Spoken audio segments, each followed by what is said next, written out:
but I mean that's paid for, and it's kind of sad that was the thing that they were focusing on internally in the marketing department. Is that I think that the biggest figure that we chose to focus on was the time spent on the site. I can explain, if any of you are interested, I can explain the whole mechanic of that campaign. But that was what we spent the time on. And the thing is that the marketing department actually, one of the goals of the marketing department, the biggest goal, was actually brand building. And to us, I could see that there's a direct correlation between brand building and how much time people spend on your site, because they spend time with your brand. But the executive board did not really see it, because they were used to the always. So they were like, well, but how many people were there? And I'm like, well, do you want to know how many visitors? Do you want to? Is that the important thing? Because I could give you 800 million visitors if we had those, or at least a lot of visitors. But that's not important. We need to focus on the time spent on site. And then we actually did this thing. So we were talking about how do we measure our Facebook presence, and we actually did assign scores to the activities that our likes or likers could do. So if they clicked like on a post, that was 1 point. We had if they commented, that was 3 points, and if they shared something, that was 5 points, I think. So we created this scale, and we had to redefine it every time Facebook did something. Sometimes Facebook does things so that a certain type of content becomes easier to share. So then we had to start looking also images are easy to share. So we had to revise that score down for shares, for example. So we had to keep going there. Then I started to work. Recently, I started to work with Conicom, which we actually. Before you go to Conicom, I need to. How was that accepted, that the value was changing, or that this is the value we decide upon? It was really hard to explain to people outside of and I think that the main problem was that our marketing manager could not really explain it in a good way. So we ended up having sales goals. We ended up having goals in amounts of likes. So we had to do it internally in the marketing department, and outside it was still the old simplest ways of measuring how many likes do we have, and how many have we reached. So use Facebook's reach score in that, and it was extremely frustrating. Did you ever work with clouds, or was the maybe too early? It was too early. Yes, it was too early, but I would have loved to do that. And that was, so we took those thoughts further when I started working with Conicom, and we started looking, because I mean, what we realized is that depending on why you are on Facebook, you might want different types of behaviors from the people. So, for example, if you decide that we're on Facebook because we think that this is a better way to give our customer support, well, then you probably do not want a lot of activity, because a lot of activity means that there are a lot of people that need support. Hopefully your product or service is working so that people don't really need support, or the experience is so good that you don't need support. Whereas if you're there for brand building then you need to measure another thing. Then a lot of activity is really good, because if people are sharing, then more people are reached by your brand. And if you're there to sell, then you need still another metric and still another set of values. So we've started talking a lot about that you have to differentiate what you measure depending on why you are there. And we also started looking at something that we call a passion score, which is actually really simple, where you look at how many of all the activity that you have on your posts or on the stuff that you do on Facebook. How much of those activities are created by unique individuals? Is it 10 individuals that are really passionate and they are interacting with everything you do? Then you have a high passion score. Or is it that you reach each person once? So one person likes something that you do, another comments, but then they never interact again. So then you get a high passion score and a low passion score, you might think that, well, which one is the good one? We often get that question. So should you have a high passion score?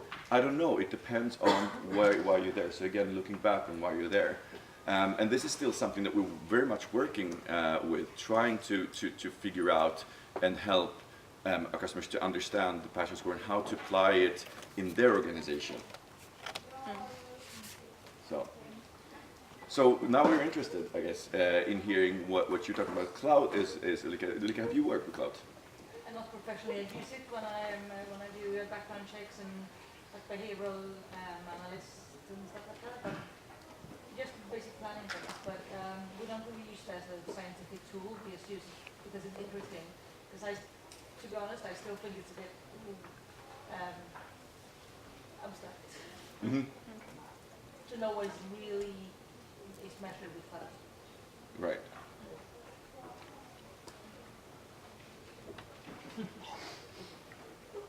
Some other example of values you have used in campaigns or activities you have done for clients?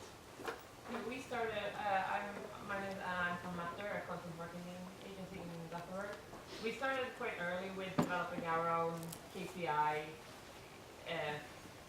spreadsheet that we do different, we do the, depending on what client a like is worth less or more. But quite early we started also to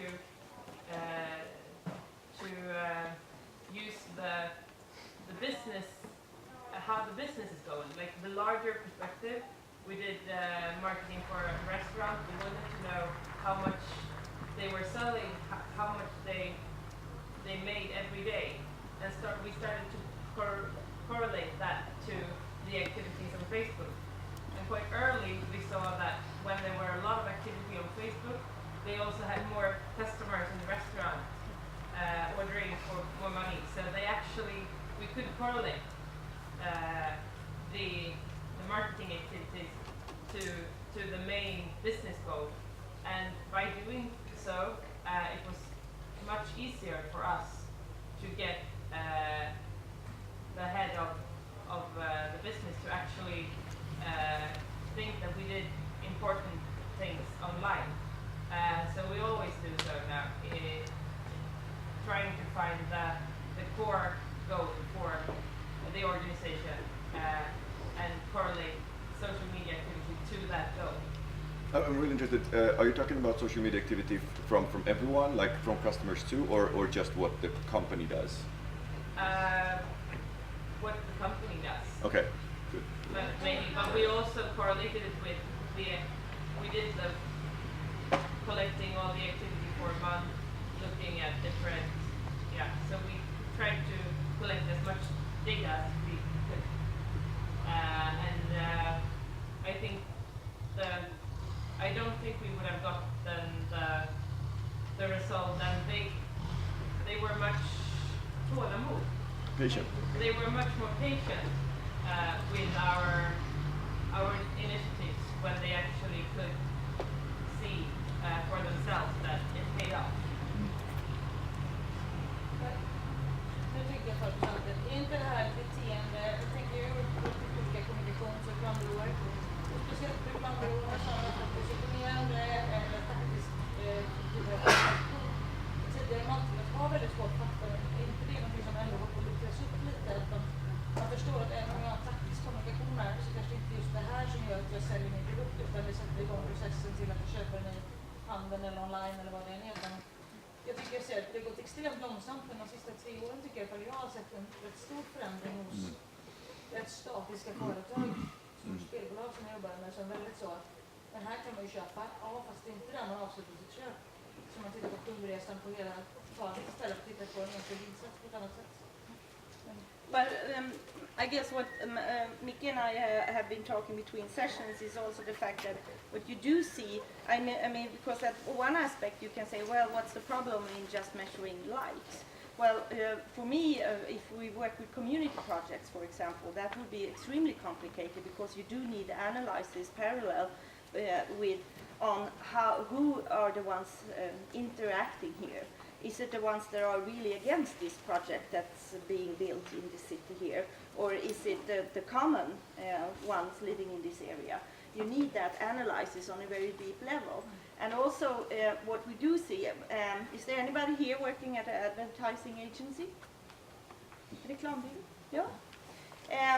I do think that advertising agencies have been able, finally I say, if I'm not kind to them, to package and get a lot paid for advertising on Twitter.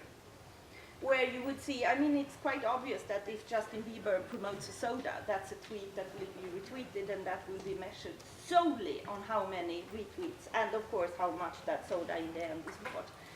But and I see that that's being done now, and they very cleverly are in a position where they can package that as something attractive to companies, and that is only focusing on the attention. And to me, since I'm very much the one that wants to add in communication through social media the aspects of transparency, genuinity, whatever it is in English, and the real presence, the fake presence we have a lot of, and that still has its function, and we still need that as well. But I do want to be a bit angry when we see that tendency solely when we see new campaigns and the ones that are considered as successful. I don't think that the Marabou Black campaign was successful because it's a fake campaign and it had something to do with other stuff, and then maybe it sold the chocolate, but I'm not sure at the end it did. But how do you think? No. Can I take my question or my Yes. in Swedish? Jo, jag jobbar på en nyhetsapp som är driven av en startup. Vi, alltså, som journalist har man aldrig riktigt funderat på det här med liksom marknadsföring och hur man liksom bygger ett varumärke överhuvudtaget.